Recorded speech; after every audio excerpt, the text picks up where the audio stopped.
Ya, jadi baik. Selamat siang Pak, selamat siang teman-teman. Perkenalkan nama saya Hubertus Kevin Mila, NIM 18221445. Di sini saya akan mempresentasikan materi tentang model kompetitif Porter dan strategi sistem informasi untuk berhubungan dengan gaya kompetitif.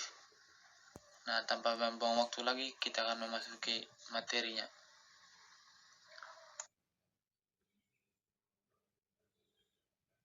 Nah, di sini yang pertama ada model kompetitif Porter. Jadi model yang paling banyak digunakan untuk memahami keunggulan kompetitif adalah model kekuatan kompetitif Michael Porter.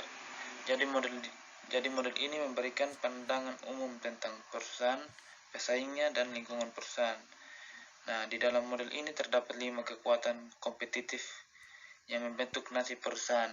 Yang pertama itu ada pesaing tradisional, peserta pasar baru, produk dan layanan pengganti, ada pelanggan, dan yang kelima ada pemasok.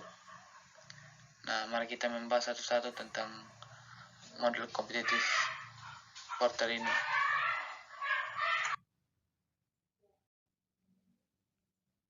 Nah, yang pertama itu ada pesaing tradisional. Semua perusahaan berbagi ruang pasar dengan persaing lainnya yang terus-menerus merancang cara baru yang lebih efisien untuk memproduksi dengan memperkenalkan produk baru dan layanan, serta mencoba menarik pelanggan untuk mengembangkan merek mereka dan membebankan biaya pengalian pada pelanggan mereka. Nah, di sini pesaing tradisional secara terus-menerus memperkenalkan produk dan jasa baru yang mereka punya untuk menarik pelanggan sehingga pelanggan lebih tertarik atau dapat membeli produk mereka.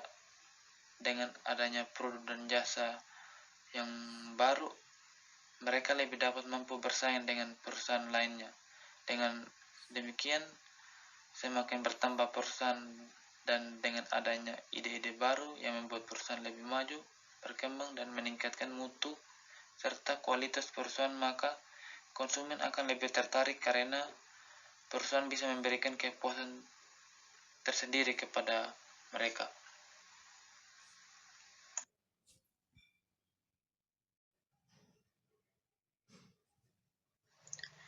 Nah, yang kedua ada peserta pasar baru. Di zaman yang semakin maju sekarang ini, perusahaan baru dapat dengan mudahnya memasuki pasar karena perusahaan baru memiliki ide-ide yang lebih kreatif yang dapat menarik perhatian pelanggan sehingga pelanggan berminat untuk membeli produk mereka. Nah, di sini juga terdapat keuntungan perusahaan baru, yaitu dengan mempekerjakan karyawan baru yang lebih mudah dengan tenaga yang lebih besar, tetapi tidak membayar gaji yang terlalu besar.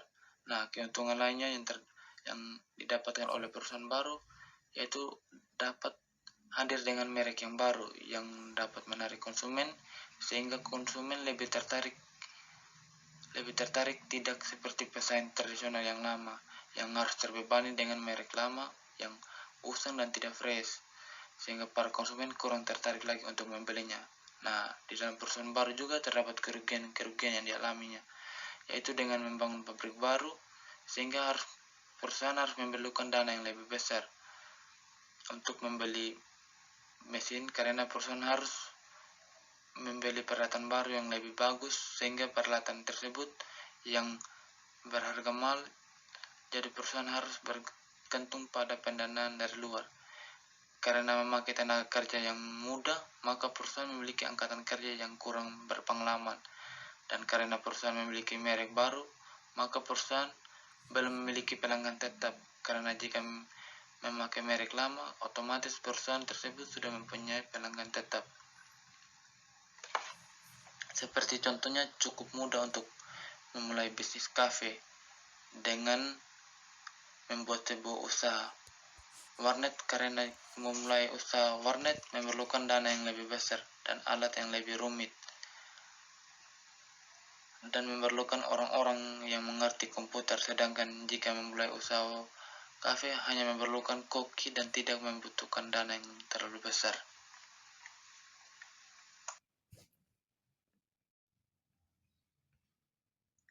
Nah, yang ketiga ada produk layanan pengganti. Di zaman yang semakin canggih ini, banyak barang pengganti yang akan menggantikan fungsi barang pokok jika suatu saat nanti barang pokok yang diperlukan harganya semakin tinggi, sehingga pelanggan tidak mampu membeli barang tersebut. Dengan semakin canggih teknologi, maka barang pengganti akan semakin banyak. Seperti contohnya, lewat media internet kita dapat langsung membeli buku tanpa harus pergi ke toko buku.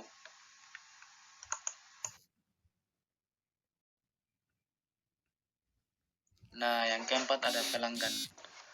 Perusahaan yang menguntungkan sebagian besar bergantung pada kemampuan untuk menarik dan mempertahankan pelanggan dan menetapkan harga yang tinggi. Nah, di sini keuntungan perusahaan bergantung pada banyaknya pelanggan yang membeli produk mereka, karena dengan semakin banyaknya pelanggan yang membeli produk mereka, maka semakin besar keuntungan yang didapatkan dari perusahaan.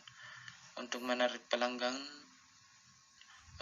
pelanggan, perusahaan harus memiliki ide-ide kreatif agar para pelanggan tertarik membeli produk mereka. Dengan teknologi yang semakin canggih pada zaman ini, pelanggan atau konsumen dapat dengan mudahnya mengetahui harga melalui internet. Sebagai contoh, pelanggan yang ingin membeli alat olahraga dapat dengan mudahnya melihat harga alat olahraga tersebut melalui internet. Jadi mereka tidak perlu lagi pergi ke toko olahraga.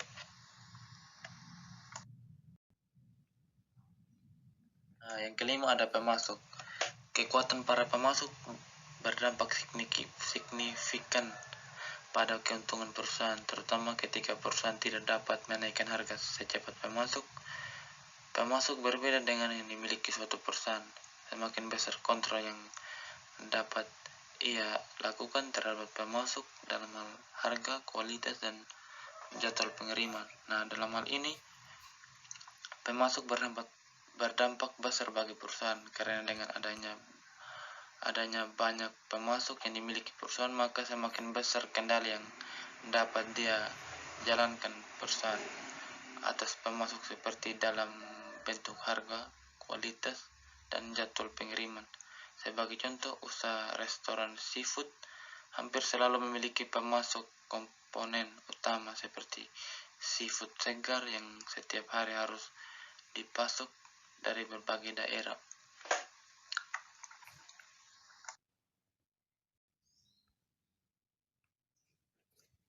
Nah, jadi yang berikut ada strategi sistem informasi untuk menghadapi gaya kompetitif. Nah, sebelum itu saya akan memulainya dengan sebuah pertanyaan. Yang pertama, apa yang harus dilakukan perusahaan ketika dihadapkan pada semua kekuatan kompetitif ini? Yang kedua, bagaimana perusahaan menggunakan sistem informasi untuk melawan beberapa kekuatan ini? Yang ketiga, bagaimanakah Anda mencegah barang pengganti dan menghalangi masuknya pasar baru? Nah, untuk menjawab pertanyaan-pertanyaan ini, terdapat ada 4 strategi umum yang sering diaktifkan untuk menggunakan teknologi dan sistem informasi, yaitu pertama ada kepemimpinan biaya rendah, yang kedua diferensiasi produk, yang ketiga fokus pada niche pasar, yang keempat ada memperkuat keakraban dengan pelanggan. Nah, langsung saja. Yang pertama ada kepemimpinan biaya terendah.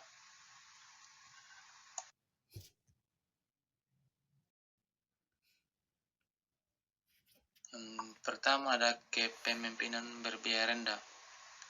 Biaya kepemimpinan atau manajemen yang rendah ini digunakan untuk mencapai harga dan biaya operasional yang serendah-rendahnya. Contohnya seperti Walmart, bisnis retail di Amerika Serikat, di mana Walmart selalu menjaga barang tetap murah dan rak barang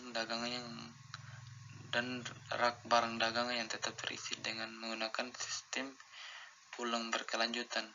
Untuk memberi informasi kepada pemasoknya, pengisian ulang barang dagangan yang setelah konsumen membayar barang belanjaannya di kasir, Kemudian konter kasir mengirim data transaksi pembelian ke komputer pusat perusahaan Walmart.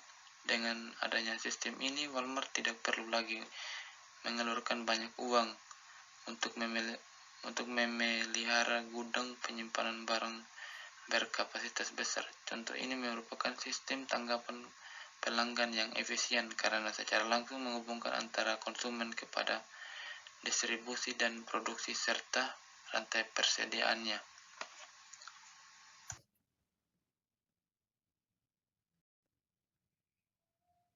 Kedua, diferensiasi produk. Diferensiasi produk ini digunakan untuk menciptakan produk atau layanan baru untuk mengubah secara signifikan keyakinan konsumen dalam menggunakan barang atau jasa. Contohnya, Google secara terus-menerus memperkenalkan jasa pencarian unik dan baru pada lokasi webnya seperti Google Maps.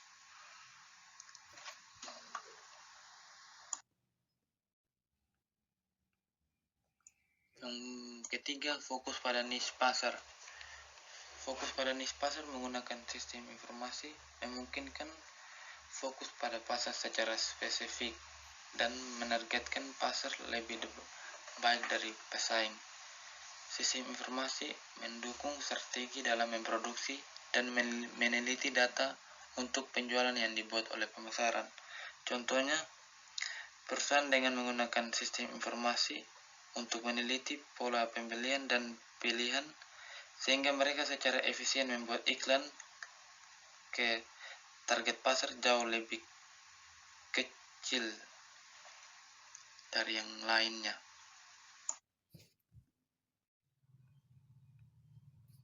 Yang keempat atau yang terakhir, perkuat keintiman pelanggan dan pemasok.